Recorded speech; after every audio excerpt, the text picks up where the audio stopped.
Good morning, everybody. As we go to the Chitas of today, we're holding Wednesday, the fourth reading in the portion of Shemini. We're holding on chapter 10, verse number 12. Vayidava Moshe Eladan, Velazar, Velisama B'nai Hanasadim, and Aaron, Moshe. Rabbeinu spoke to Aaron and to Eliezer, his son, and he saw the leftover sons, two leftover sons. Kruis Amincha, Hanasaris Misha Ashvaya. Take from the meal offering that's left over from the from the fire, from what you brought on the fire to God. Vichlu matzes, and eat it unleavened bread. Eital HaMizbeach. You should eat it at near the altar, ki kodesh kadoshimu, because it's holy of holies. Remember that there are certain sacrifices and minchos and the meal offerings that are called holy of holies, and they're different from those that are called holy.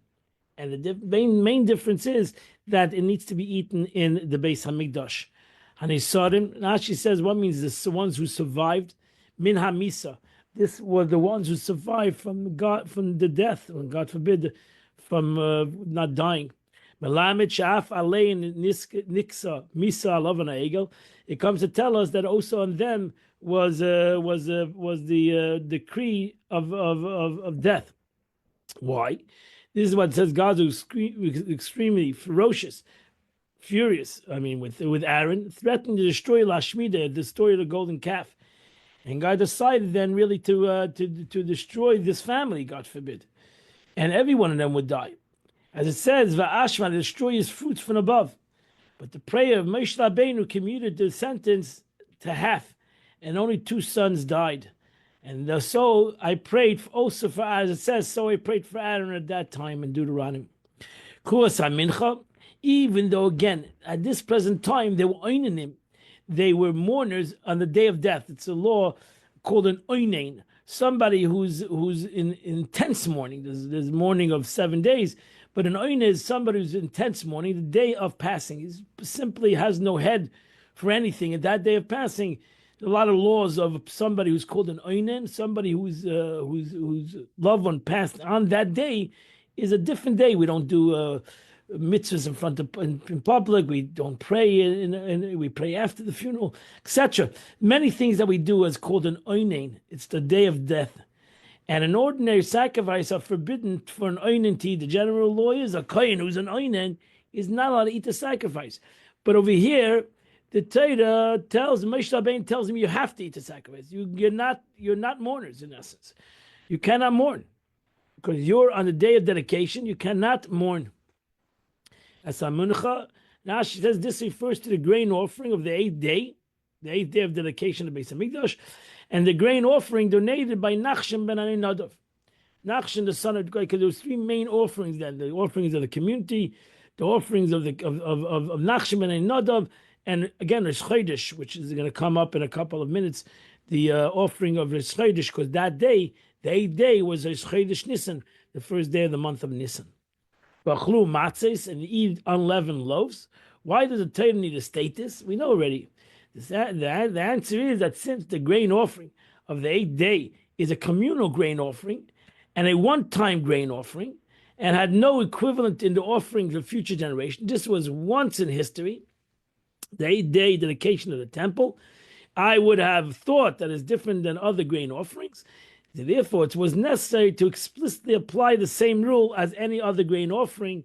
That's Kodesh Kadoshim, and it's holy of holies, and it needs to be done in the base. It needs to be eaten in the holy in the temple. And that's the next pasuk. Achalta is a makom kodesh.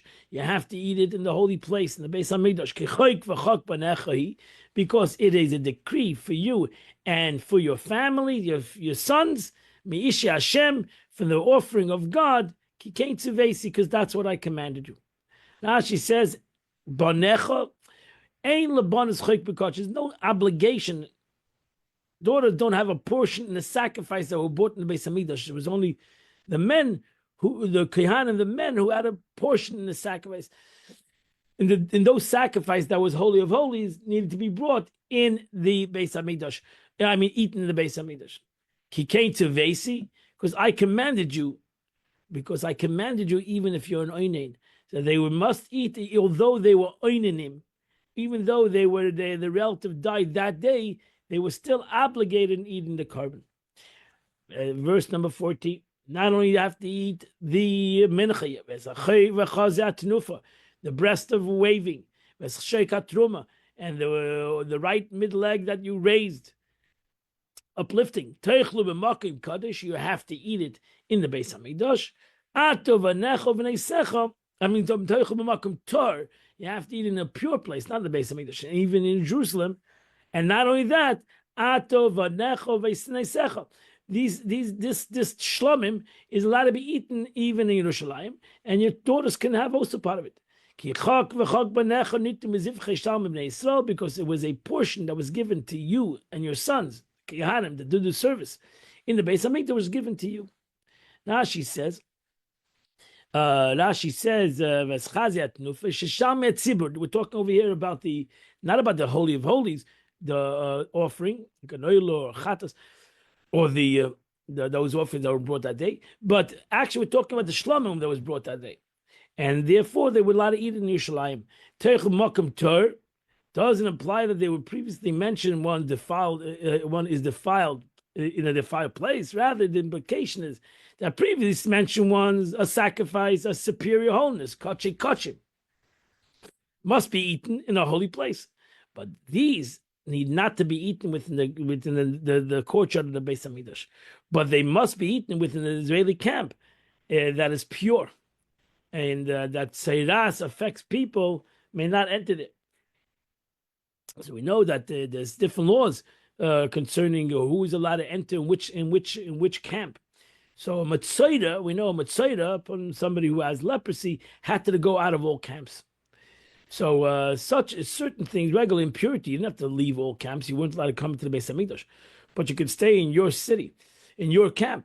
But when it came to Matzaida, the Torah says openly he has to leave all three camps. He has to leave the Beis Hamikdash shelf from the sword. He doesn't have to leave the Levia, the camp of the Levium, and he has to even leave the camp of the Jews, which we'll learn in Matzaida soon. So Mikan Shakochin Kalam, therefore from here we learn that those that are lesser holiness, like a shlomim, is lesser holiness in comparison to a chatas or a noila. It could be eaten in all of Jerusalem. You and your sons receive a portion, but your daughters do not receive a portion. But if you give them the gift from your portion, there's no such thing as giving a portion, because it only was given to those that served in the Beis Hamikdash. Girls are not served in the Beis Hamikdash, so it was given to the boys. But ultimately, there are certain sacrifices that you can bring home and you can eat it with your sisters or your daughters. They may eat from the breast, the thigh, or beast offering that a girl is allowed to eat, as long as she's a kohenes. She's in the family. She's not married. If she married a regular Jew, now she loses her rights to these sacrifice offerings. Or perhaps it means nothing else, but the daughters also receive a portion on their own right. Therefore, Torah says, for they have been given to your portion, to your son's portion. So from here we learn that the portions of the Beis Hamikdash was given to the Kehanim that did the service, and a Kehanis, a girl Kohen, didn't do the service in the Beis Hamikdash. Verse number 15. The priest must bring the hind leg used for the raised offering, and the breast used for the waving offering. Yaviu lahanif tenufal of Hashem, they brought it and they waved it before God. It will be to you and to your sons. This is an everlasting law that it's given to the sons of Aaron. Hakoyin, they were given this gift of the sheikah truma, the breast and the thigh leg was given to them as a gift of their service. Now she says this term means that as the verse says, asher, that they are waved. Waving is done by moving the portion forward and backward, and raising is done by moving it upwards and downwards. This Rashi said a couple of times, as to why the Torah divides them between the waving and the lifting, raising the hind legs and waving the breast. We do not know. but both of them were in fact raised and waved. So I don't know exactly why the Torah, Rashi, I don't know why the Torah separates between the breast and the leg. They're both done the same exact thing. So why does the Torah separate between the two? Rashi says, Lo yadaiti. I don't know. It's actually Danu. We don't know. From here we learn that the fats must be under the breast and thigh while being waved. As for the explanation of the related verses so that they do not contradict each other, so Rashi says even though this goes back and forwards, it sounds like they're going backwards and forwards the Torah. I have already explained this in Parshas Tzav, and you can go there and you can look at my explanation in Parshas Tzav. Basically, what happened was because what they used to do, they used to flip it from one to the other. So what happened was something was on top in the beginning and it was in the bottom at the end, because when he gave it to the other kohen, he flipped it over. So sometimes the fat was on top, but then he gave it to the next kohen. The next kohen, he would flip it the other way. So now the fat's got on bottom, and the legs and the thigh was on top. And she explained that all in the previous parsha. But that completes the Chumash for today. Oops, what happened over here? We now go to the Tanya of today. They're on the wrong one. Okay. We started yesterday the 42nd chapter of Tanya. We're now going to go to, we're going to continue that chapter. And, second. Okay. This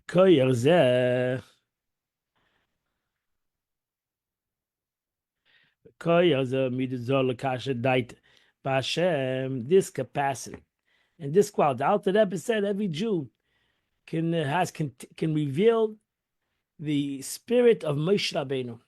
That's in every single Jew. There's a difference, the Alter Rebbe said, between a tzaddik, a leader of the generation, that is a person that has a nitzitz of Moshe Rabbeinu, that has a spark of Moshe Rabbeinu, while a regular Jew has a ray of Moshe Rabbeinu. Every single one of us, Torah tziva lanu Moshe meirasha. The Moshe Rabbeinu inherited to every single one of us the concept of das, the capability of knowledge, of learning of Torah. Every single one of us. That's why you learn the laws of Limud Torah. Everybody, man, woman, child, healthy, sick, are all obligated to learn Torah, because we're all given this inheritance of Moshe Rabbeinu, that the learning of Torah is not only for certain people. It was given to every single person, and was given to us by Moshe Rabbeinu. Moshe Kibel u'Masara. Moshe Rabbeinu received the Torah and he gave it.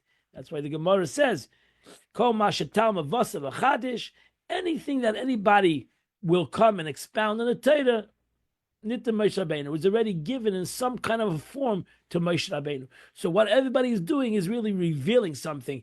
They're not being machadish anything. They're coming up something new. Everybody is revealing something that Moshe Rabbeinu already gave. So Moshe Rabbeinu gave the entire Torah from A to Z. Not everything was revealed in life. Everything took time, and ultimately everything will be revealed, Be'ezat Hashem. But every Jew needs to find his revelation, and that's really what he's revealing from Moshe Rabbeinu. That's why you have sometimes in the Gemara, halacha l'Moshe Messina. Sometimes the Gemara will say this, the halacha Moshe Rabbeinu said. They go argue back and forth, and they'll ultimately come to that conclusion. This is what Moshe Rabbeinu said from Sinai, and that's it. That ends the argument. The capacity and the quality of attaching one's das, one's knowledge, to God, that he's not only understands, but also feels God. Again, das is the concept of feeling. You have to know. That's why Moshe Rabbeinu, you'll see in Devarim, Moshe Rabbeinu keeps on saying, Ladas Hashem, to know God. You need to know God. We had Daita Yom. You should know today. Moshe Rabbeinu gave the capability for everybody to do that, to connect his das, to connect his knowledge, to feel it. To feel it. It's more than just knowing it. It's a concept of feeling it. and it becomes wholly united with him. The Torah needs to become united with you. Is present in every soul. Yesh b'chol nefesh b'Yisrael b'inu kosei, because it's nurtured, so to say, from the soul. Min nishmas Moshe Rabbeinu alav shalom. We are all nurtured. Moshe Rabbeinu was called the faithful shepherd. He nurtured all our souls, that every soul of every Jew can connect to the capability, to his capacity, to the knowledge of Torah.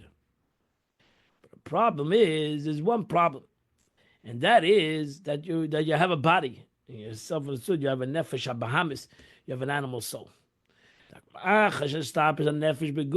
The problem is that the soul is clothed itself in the body. And therefore, but that's why sometimes we need to have great and mighty exertion. That's not an easy thing. And it's a very hard job. Doubled and redoubled in order to feel and attach to God. It's not an easy thing, and that's why liga b'Torah.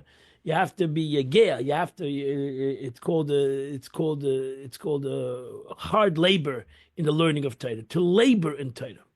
It's a job. Just like it's a back-breaking job. It's not an easy thing. You have to break yourself. You have to work on it. While it's true that the soul has this capacity by dint of being nurtured by the soul of Moshe, were the soul lacking this capacity, then even the greatest effort would not be no avail. For how can a created being possibly comprehend and feel creator? How can a soul enclosed in a body feel the bound to godliness? Nevertheless, even after possessing this capacity, it requires a prodigious effort to actually comprehend and feel God, because he's in a body, and we have to break the body. One is the exertion of the flesh to throw off the bodily shackles, to pound, levatish is aguf, to pound the body. What does that mean? To weaken its corporality. You gotta, what does the Gemara Mishnah say in Pirkei Avos? Pas b'melotech, the body has to be ready to eat bread and water. If your body really wants to, you want to pound the body, then you have to limit. The body has to feel that it can live on a limited,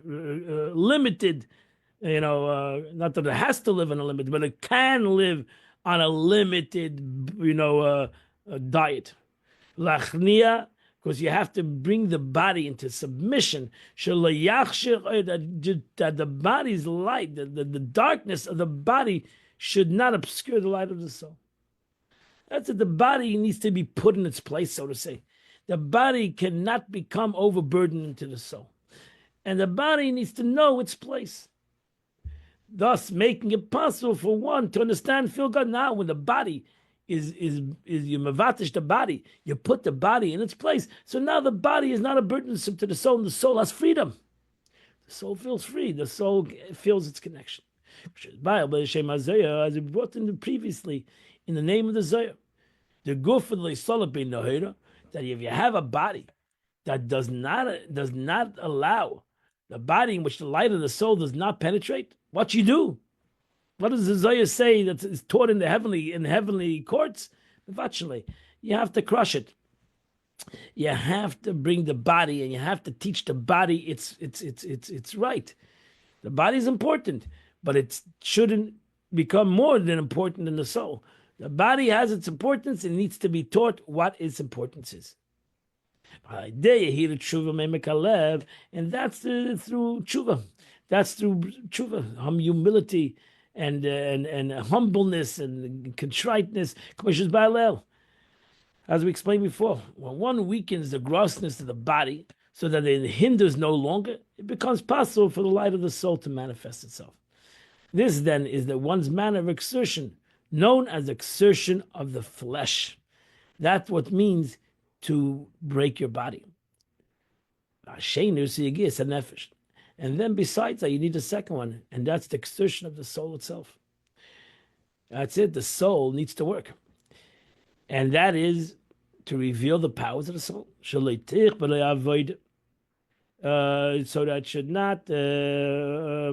it should not It should not, the service of exertion of one's thought, not to be burdened to it.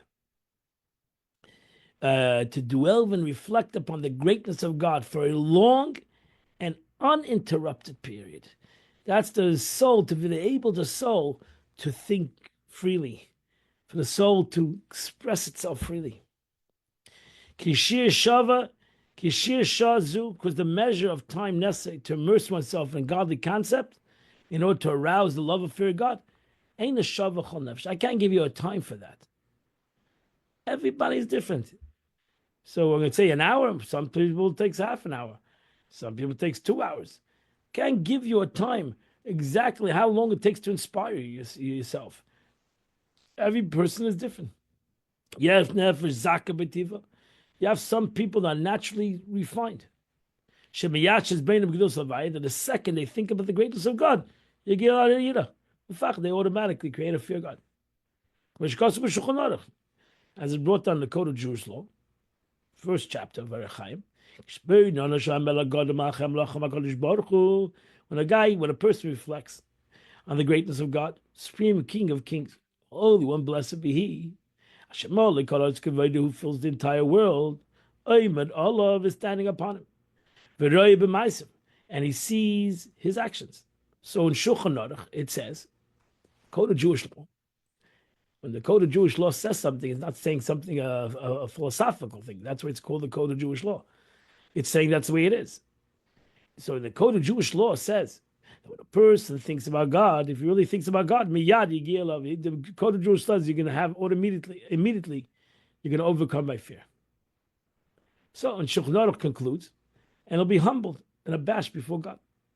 So this is true of one whose soul is naturally refined. Shulchan Aruch is saying, yeah, if you're a refined person and you sit for a moment and think about HaKadosh Baruch Hu, you're going to have the concept of fear of God.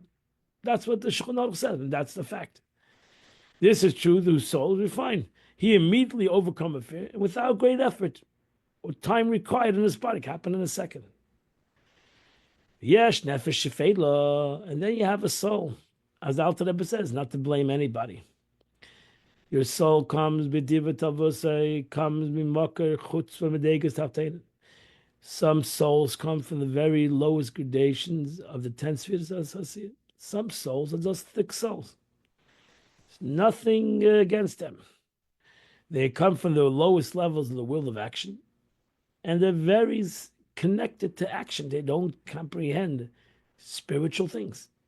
It does not refine enough for spiritual things to affect them. They're very affected by what they see, by what they feel. And if they don't see it or feel it, it's something very difficult for them to have a feeling towards. So within the world of Asiya itself, the lowest of all worlds, these types of souls come from the lowest of the 10 spheres. And it's thus the soul of a lowly nature origin, which finds it difficult to conceptualize godly matters. And therefore it's unable for them to discover godliness by contemplation. It's a difficulty. And some people have a harder time learning, and some people have a much easier to learning. Meaning, only by expounding on a great amount of effort and contemplation of godliness for a long stretch of time will be able to secure a degree of godly illumination and conceptualize a notion of godliness. It takes time, and it's a lot of work. Only then will the contemplation penetrate such a person so they'll be fearful of God. And that takes avodah. And that's not an easy job. It's called yigiyah. The Gemara, the Mishnah says that work and learning both make a person tired. It says in the Mishnah, if a person would work and learn, he wouldn't have koiches to do an avodah, because he'll push it, be oisk and muchet. He'll be tired, too tired to have desires and do things that are wrong. Push it. His work is labor, and learning to many people is a simple, hard labor. Especially those that have sins defiled in the sin of the youth. Shavenis Mavlilim, for their sin interposes between a Jew and God. So now he has even a bigger service. It's a bigger, harder labor. There's some screen, there's something that's dividing me. My certain sins that I've done in my youth has created this boundary, this border, so to say, or this covering. And now I have to not only awaken my soul, I have to break this wall. As it's written in the Sefer Chassidim, it's brought in Kabbalah, similar chapter 35. But nevertheless, there's no excuses. Taka, it's going to be hard. So it'll be hard. Nevertheless, with difficulty and with forceful effort.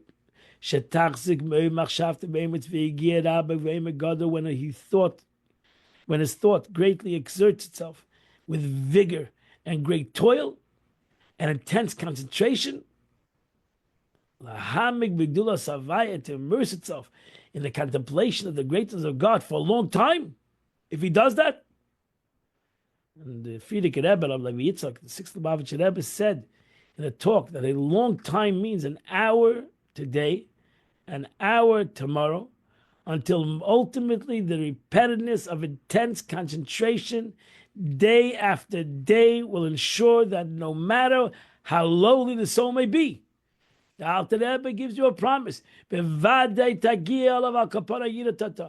will awaken up in himself at least, the minimum, a lower level of fear. Haneskerasel, which I mentioned before. Meaning enough to prevent him from doing something which is opposed God's will. So regard to the Alter Rebbe is above assurance that no matter how lowly the soul, and notwithstanding his previous sins, still, with intense concentration, a person takes it serious. It's hard. And he sits there and he closes himself off from the world. As the Frierdiker Rebbe said, an hour a day. Intense concentration on God's greatness. It will surely attain a lower level. The Rebbe comments on this statement of the Alter Rebbe, and it says, we also understand from this that even before attaining this low level of fear, the person will surely succeed in undoing his separation from God. Now that's unbelievable things. The Rebbe adds that maybe even if you don't reach up to the fear, you're surely going to break the barrier. You're surely going to break this disconnection from God that was brought about through his sin. And that's already an accomplishment. He will regret the sin and repent. As is brought down by our sages, who also made a promise to a Jew. The statement that also the Rebbe wanted every child should know by heart. If you labored, and you found, Tamin, such a person is believed. If a person says, I've labored, I didn't find, he's not believed. If a person says, I've not labored and I found, he's not believed. The only a person is believed when he says, I've labored and I found. Because if you labor, you will find. The Rebbe explains, one's labor not only helps a person achieve something commensurate with his amount of labor, similar to payment received for doing a job. It moreover enables him to say, I have found. For in the case of a person who finds an object, his find is incomparably greater in value than the labor invested to the find. And that's why not only will you be able to receive a reward for your labor, receive payment for your labor, it's not for nothing. You're actually going to find something. You're going to receive something more than what your labor is going to give you. As brought down in the verse says, "In tivakshena kakosev." It says in regard to success of one achieves when he labors to attain the fear of God. If you seek like money, and you search for it as hidden treasures, if you search for God like you search for money, like you labor for money, or like you labor for a treasure, then you'll understand the fear of God. We need to put some labor into it. We need to put some, exert ourselves in the service of HaKadosh Baruch Hu. It cannot come, easy come, easy go. You need to gaiti. I labored, umatsasi, and I found. The simple thing the verse is telling us. Thus, like a person seeking a hidden treasure. It's buried in the depths of the earth. He's going to come there with all the utensils, with all the machinery. If he thinks it's a treasure, he's going to come there and he's going to dig and dig and dig. It's going to be hard. But he's going to put a lot of effort. For he knows that they're surely buried there. There, so was man dwell with unflagging energy. Legales to cover the treasure of fear of heaven. It's a treasure. The fear of heaven, having Yiras Hashem, having awe of God, having only, as the Baal Shem Tov once said, that my father taught me only to have fear of God. Not being afraid of the world, not being afraid of him, but having fear of HaKadosh Baruch Hu is a treasure.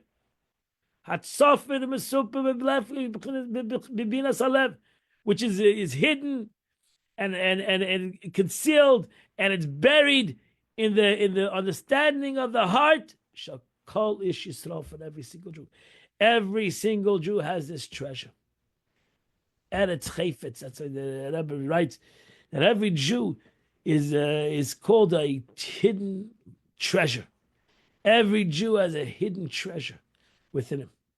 Since this treasure is surely concealed within every Jewish heart, all that needs to be done, you need to dig it out, seek it, reveal it. To understanding of the hand being the quality of level transcending the limitation of the time. So you're not going to receive somebody, right? You put an hour in, you're going to reveal an infinite concept. So you're not just going to put an hour in, you're going to receive an hour. You're going to reveal an infinite power that you have within you. Hence, it cannot be said that during a particular time, this treasure is lacking and unattainable because it's unlimited. This is the natural fear of God, which is hidden in every Jew.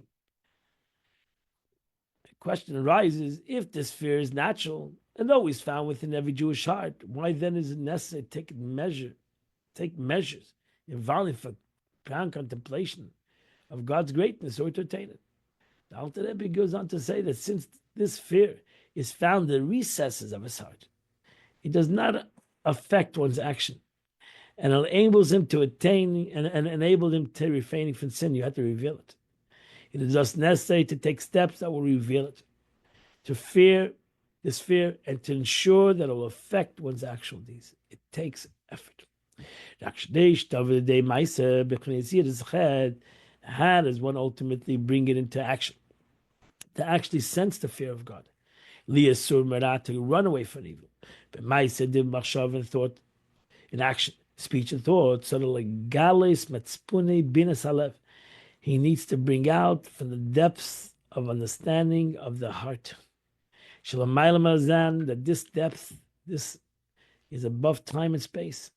Mamish, to bring it within his realm of his actual thought, in his brain. Because a person needs to immerse his thought in it for a lengthy period of time. Until its effects will emerge from the potential into the actual. So that it affects the body, the soul, and the body of man. That automatically a person will run away from evil and do good. Machshava in thought, dibur in speech, and ma'aseh in action. From the God, because of God who looks and sees and hears and listens, perceives all his deeds, and searches the kidneys, so to say, of his heart. The kishkes, the Eibush has to be felt in your kishkes, as the expression goes. When a man realizes that God scrutinizes his inmost thoughts, surely refrain from sinning and seek instead to do good. Pirkei Avos, which we're going to come and learn this coming Shabbos. We start Pirkei Avos, the ethics of our fathers. And over there it says, Stack and reflect. Reflect. Kavya b'ma'alal leiba. Stack over shleisha dara. Reflect on three things. Ve'enat dali aveda. You'll never do a sin. Ayin roya. Ve'ez shemayas. There's an eye that sees. There's an ear that hears. Kol b'sefer nichtav, and everything is recorded. There's no free lunch, my friends. And everything the Eibishter is upon you, he sees, he hears, he's interested in everything that's happening with me. And I'm an important entity in this world. And my good affects this world and all the worlds, and so too the opposite affects all the worlds. And that completes the Tanya for today. Today is the 25th day of the month, coming down to the end of the month of Nisan. And today the Chita, the Tanya, the Tilim of is the chapter, first half, chapter 119. The first half of that chapter, from the letter Aleph to the letter Mem. If you do half of that chapter, you do the Chitas for today. The Rebbe writes in the Yom Yom of today, the individual avodah, service, must be commiserated with his character and his unique qualities. They may be one who can drill pearls or polish gems, or works at baking bread. Eibishter, God gave every person their talent. Not only their talent in knowledge, but their talent in what they can do in this world. So if you have a person that can polish diamonds, but he decides to bake bread, even though baking bread is just as important like polishing diamonds, but that's a wasted avodah. That's a waste of his talent. And even though he's doing a good thing, it's a waste of his talent.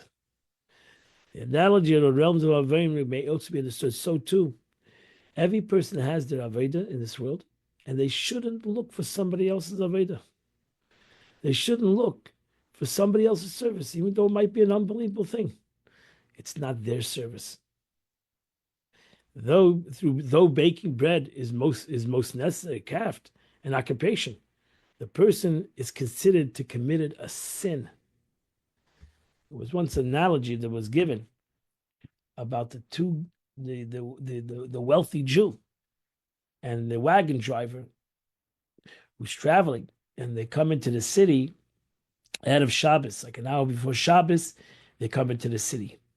And the wagon driver drops off the wealthy Jew in his beautiful hotel, and he goes to the inn. He goes to park his horse and the carriage in the inn. Wealthy Jew gets ready for Shabbos. He walks to the shul. And on his way, he sees a wagon that's stuck in the mud. And he decides to try to help the guy. Now he doesn't know how to control a wagon. He doesn't know how to fix the wagon. He doesn't know how to do anything, but he's trying to help a person get this wagon. He's doing a wonderful thing. And now the wagon driver comes an hour early to shul.